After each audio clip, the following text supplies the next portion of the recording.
So hello everyone, এটা হচ্ছে আমার ভিডিওর সেকেন্ড পার্ট মুর্শিদাবাদের। তো আমরা এখন চলে এসেছি জগৎ শেঠের বাড়িতে। তো যেটা ছিল নাসিপুরে। তো এখানকারই বাইরের দৃশ্যটা তোমাদেরকে দেখাচ্ছি, বিকজ এখানে ভেতরে সব জায়গায় ক্যামেরা আছে। তো ওখানে এমনি বাইরে থেকে কোনো ক্যামেরা কিন্তু অ্যালাউ নেই।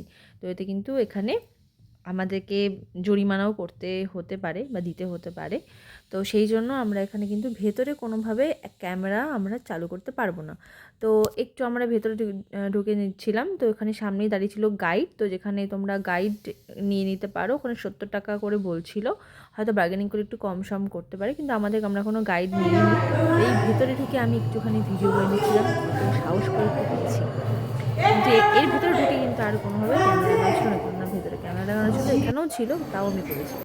তো পুরো জায়গাটা ঘুরে নিয়ে এসে বাইরে বেরিয়ে আমরা চলে গেছিলাম আরও একটা প্লেসে। তো সেখানে বিভিন্ন রকমের অনেক মানে কী বলবো, অনেক পুরনো প্রাচীন অনেক জিনিসপত্র এখানটায় ছিল, যেগুলো এখানে কিন্তু রাখা ছিল দেখানোর জন্য। তো রাধাকৃষ্ণের মূর্তি ছিল বহু বছর পুরনো, 150 বছর 250 বছর পুরনো এরকম রাধাকৃষ্ণের মূর্তি। তো এখানে ছিল এই শাড়িটা ছিল দারুণ, এটা সোনার জড়ি করা শাড়ি। আর এখানে এটা রয়েছে কাঁথা স্টিচের শাড়ি, যেগুলো আগেকার মানুষেরা মানে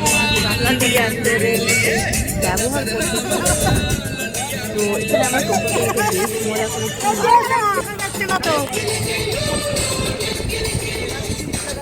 সবাই ড্যান্স করতে করতে, যে টোটো যিনি চালাচ্ছিলেন উনি বেশ সুন্দর ড্যান্সের গান চালিয়েছিলেন। আমরা সবাই ড্যান্স করতে করতে গেছি, বেশ মজা করেছি ওই দিনটা। আর সবাই নিজের বাচ্চা নিয়েও কিন্তু বেশ মজা করেছে। তো আমার মেয়ে এখানে ড্যান্সের পোজ দিচ্ছে, ও বেশ মজা করেছে। খুব সারাটা দিন লাফা ঝাপা লম্প ঝম্প এদিক সেদিক ঘুরে, মানে পুরো হেক্ট্রিক দিন হলেও কিন্তু সবাই ভীষণ মজা করেছে। এই আমরা 5 জন যে বান্ধবীরা গেছিলাম, তাদের ফ্যামিলি মিলে আমরা ভীষণ মজা করেছি। তো এরপরে চলে এসেছিলাম আরও একটা ডেস্টিনেশন, দেখতে পাচ্ছ সবার নাচের কি জোর। তো এখানে নামতে হবে। তো এখানে আমরা চলে গেছিলাম নেক্সট আর একটা ডেস্টিনেশন। তো এই জায়গাটায় এসে আমরা বেশ সুন্দর অনেক পিকচার ক্লিক করেছি, এখানে রিলস বানিয়েছি। বাইরের জায়গাটা এত সুন্দর, আর এখানে মানে দেখে মনে হচ্ছে যে এখানে প্রাচীনকালে মানুষ কত সুন্দরই না এদের হাতের কাজ, এবং সুন্দরভাবে এই জায়গাগুলোকে রেখেছে। ইভেন কি তখনকার জিনিসপত্র কতটা ভালো ছিল যে মানে জিনিসপত্র এখনও এত বছর বছর পরও কিন্তু সেগুলো একদম সুন্দরভাবে কিন্তু রয়েছে।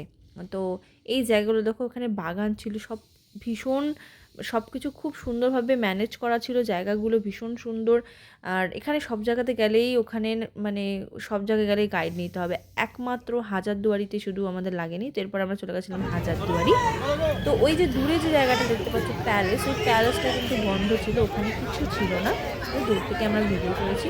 আর এই পাশে আর একটা প্যালেস রয়েছে, ওই প্যালেসের মধ্যে কিন্তু মানে রাজরাজাদের আমলের যারা ব্রিটিশরা ছিল তাদের বিভিন্ন রকমের কাহিনী, কে ছিল বা তাদের বিভিন্ন পরিচিতি ওখানে দেওয়া রয়েছে।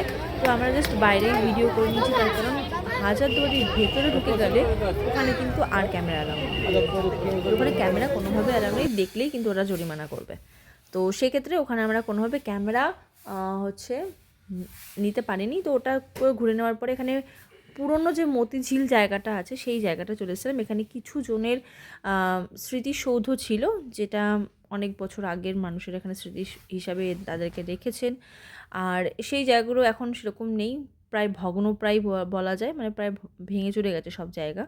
তো ওখানেই রয়েছে ভাগীরথী নদী, এই নদীটা। তো আমরা যেহেতু এই জায়গাটাকে মতিঝিল হিসাবেই এটা পরিচিত ছিল, এখানে একসময় ঘাটও ছিল, কেননা ওখানে ধাপ ধাপ করা সিঁড়িও রয়েছে।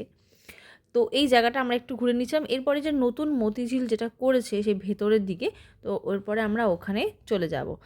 তো এই জায়গাটা সবাই মিলে একটু ঘুরে নিচ্ছিলাম। তো এরপরে আমরা খুব খুব মানে কী বলবো, সব 5 জনা মিলে একদম রিলস বানিয়ে একদম যা হয় সবাই মিলে বাইরে গেলে যেরকমটা ব্যাপারটা হয়, তো এই রিলস বানানো তখন সব চলবেই। তো এরপরে আমাদের ওখানের মতিঝিল পুরোটা ঘুরে নেওয়ার পরে আমরা চলে এসেছি আবার মুর্শিদাবাদ স্টেশনে। তো এবার ট্রেন ধরার পালা, বাড়ি ফেরার পালা। তো এখানে তো স্টেশন আমাদেরকে ক্রস করে ওই সাইডে যেতে হবে। তো এখানে আমার মেয়ে তো পুরো মানে কি বলবো, আর সিঁড়ি দিয়ে আর উঠতেই পারছে না। এই যে ওনাকে এখন টেনে হিঁচড়ে নিয়ে যেতে হবে, বসেই পড়েছে। এরপরে সারাদিন যেহেতু ওর এত হ্যাট্রিক গেছে, ও ঘুমিয়ে পড়েছে ওর বাবার কোলে। তো প্রায় ঘুমিয়েই গেছে, জাস্ট একটু ঝুলে আছে, থাকতে হবে তাই। এই ছিল আমাদের পুরো দিনের ঘোরার কাহিনী, সেকেন্ড পার্ট।